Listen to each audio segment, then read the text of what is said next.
Hey folks, this is Eston Walden with you again with another audiobook review. Um, Today we have a book that came recommended to me from a friend of mine. I'm very excited to present it to you. Um, it's He Who Fights with Monsters by Shirtaloon, which I'm guessing is a name made up by the author, or it could be his name. No judgment there. Um, and the narrator is Heath Miller. So let's get started here. So the book got a 4.75, narrator 4.88, and the overall was a 4.79. So overall, very high ratings for this book. Probably one of the higher ratings that I've provided. So let's break down the categories. We have uniqueness to start with. And so for uniqueness, this book, I almost gave it a 4 out of 5. It ended up getting 4.5. To start with, the book falls into like one of two categories, which is not super unique these days. You could either put it in a literature RPG type category, or you could put it in just a general fantasy category. One of the ways why it gets some uniqueness points is the way that it combines the two. For the main character, he has brought into a fantasy world. With a lot of literature RPGs, the fantasy world follows the rules of a literature RPG, but that's not the case in this world. So he falls into a fantasy world that has magic and people use rituals, but they don't have like a system interface or things like that, and they don't have like a quest system, but the main character does. Apparently, whenever people are teleported to this world from the outside, they are given some type of way to interpret the world around them. And for the main character, it very much is like an RPG game. And so he gets some facets of life that are a little bit more convenient, while having to watch other people struggle with like the normal magical approach to things. And they mix and match that a lot, and it provides a lot of interesting caveats to this book that make it not so much like either one of those categories by itself. And so there's a little bit of uniqueness there. And then in addition to that, I gave it a little bit more of a unique improvement because of the magic system. So a lot of books dive really deep into the intricacies of the magic, but it makes it a little bit predictable. It's like, oh, well, this character will get this because of, this line that you have been seeing from the beginning of the series. With this book, there is a fair bit of randomness in the magic system. There is some degree of knowledge about what might happen whenever you do a series of actions, but the result can still be different for you versus X, Y, and Z. And so that was something you don't see a whole lot in magic systems. Usually there's a reason and an explanation for everything. And if you haven't seen it yet, then you will see it. But this really feels like it has just some pure random elements into the magic system, which allow for uniqueness amongst its characters. So that's pretty great. So I got a 4.5 out of 5 for uniqueness. Then we move on to character development. So this book does a great job. It doesn't fall into any of the major pitfalls that I normally look for. Like one thing that could have happened is that the character gets too strong too fast, and then the book gets kind of boring near the end, right? So for this, the main character does get strong rather quickly, but it's not overpowered. There is some very specific limitations to what he can do, and he spends a lot of the time trying to overcome and figure out a way around those weaknesses. And in addition to that, he does slowly increment in power as the book develops. So that's pretty great. Let's see here. In addition to that, you get to see how the other characters develop. We'll save that for secondary characters. We'll finish off by saying that for character development, it got a 5 out of 5. Not only did he grow physically, he also had to grow in mindset, coming into a whole new world. They have different ideas of what makes sense, and so he has to grow in both of those concepts, and I think that's pretty great. Okay, so on to secondary characters. Secondary characters are also great. You get to see what they want to accomplish in life. You get to see them grow and develop. And I think the thing that makes this book really interesting with its secondary characters is that they don't all agree with the main character. The main character has a very specific reference frame that he gets from his previous life on Earth. He came into this world believing a certain way, and the other characters that he works with, that are friends with, don't always agree with how he thinks. They're like, oh well, that's evil, or that's not good, or whatever, and they challenge him on that. And there's a lot of communication, psychological communication back and forth, discussing these topics, these philosophy topics, which I find to be very compelling in this book. Some books, secondary characters just agree with or go along with everything that the main character does, and you don't really see that here. And I think that makes for very well-rounded secondary characters. So you got a 5 out of 5 for that. And then on to the magic system. So where I gave the book a half point for uniqueness in the magic system with the way that it is random, I actually took away a half point for the magic system portion of that. So this book has a pretty great magic system. In general, there's a lot that is known about it that you learn early on, and there's a lot to be discovered as the book goes forward. So there's a lot of things that are left open for future books, which I think is pretty great.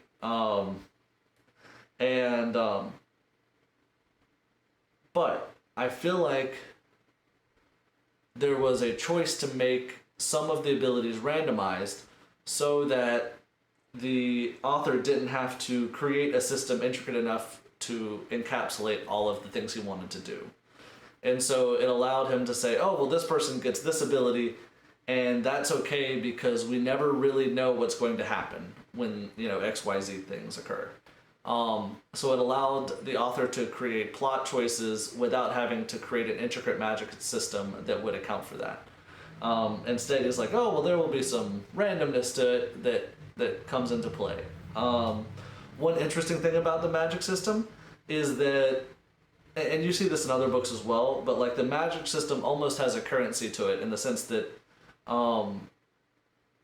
people who have better, stronger magics are in higher societies, and it makes it easier for them to raise up their children to be more powerful, and they have more access to resources to improve the strength of their children.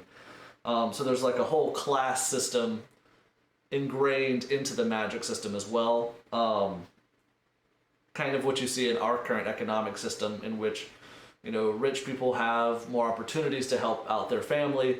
That doesn't make them horrible people. That just means that they have opportunities that other people might not. And so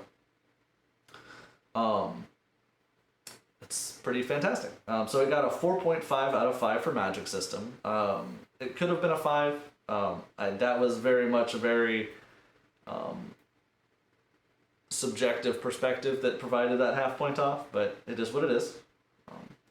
Now we're going to move on to the narration. So narration does a pretty fantastic job here. So let's start with dynamic voicing. Once again, the thing we're looking for here is that we can tell the tone, the mood, the feeling of the main character by the voice that is used by the narrator. And that's very evident in this book. And it's so good that he doesn't just apply it to main character, he applies it to side characters. So a little rich twerp that's blowing a gasket that's just like, throwing a temper tantrum. Like, it sounds exactly like what you would think, like high pitch, like high volume, just makes your blood boil, to listen. And then on the other side of things, Like a mom is concerned that she lost her child, and you can hear that she is about to break down into hysterics. And like that comes across in the tone that the narrator provides. So so we got a 5 out of 5 for dynamic voicing. There's not much you could ask for in this category beyond that. Vocal cast did a great job as well. Main characters and all of your primary side characters and stuff, they all have very unique voices. I would say that once you get a step beyond that, it became a little bit more generic. So your more background characters all kind of sounded the same. And so I took off just a hair, so a 4.75 out of 5 for that. But I thought it was a really good job. But there was just a little bit that I guess could have been better. As for the, book engagement, or these extra categories that I kind of talk about, so we'll go into age, high school and above for violence, as well as there is some discussion of sexuality. It's not like graphic, but it does get discussed and hinted at, and so I would probably put that for high schoolers. The main reason, though, that for me, is there is a lot of topics on the subject of morality, and I don't think that people at a middle school level or younger are going to be developed enough to handle that topic without a lot of supervision from their parents to understand why and how certain conversations are okay. And so I would go high school and above. Humor, it's a good mix of both. Probably leaning a little bit more on the humorous side. Romance, there is a decent splash of romance involved in this book. The main character does find someone to be in a relationship with, and it does come up a lot. It's not the main point of the series, but it does happen. Action, of course there's action. It's a fantasy, literature, RPG book, fighting, all of that is there. Gore, there is some, but not excessive. The main character has some powers that require him to take actions that require descriptions, that are on the gory side, that do require like a bloodletting to some extent. And so that's described to a little extent, but it's not what I would call gory. It is just mildly descriptive. And the final category is engagement, and this book was engaging like from the very beginning all the way to the end. Like I immediately after finishing this book went and found the next book and started it, and it's also engaging. And so you'll be hearing that review, in the near future, I'm sure. And so, once again, overall, great book. I absolutely recommend that you read this. The book itself was 4.75, narration was 4.88, and the overall was 4.78. 4.79. Sorry about that. And yeah, that's it. Like, subscribe, comment. Please, please, please comment. Tell me, how you would have rated the book differently. Tell me, other categories that you would have included that I didn't include, whatever you want to. I have a link for Audible in the description if you're not a part of it. It's a pretty great way to get audiobooks. You get when you're on Audible plan, you get a credit which you can use to buy any book. Any book, doesn't matter the size. You can always buy more credits to get books with, or you could get a discounted price for those books. And I feel like with the wide array of books that you have access to on Audible, it's hard to not go that route. So feel free to click on that link and get started. I think there's a free trial tied to that if you're not already part of Audible. And yeah, that's it. Thank you so much, and have a good day.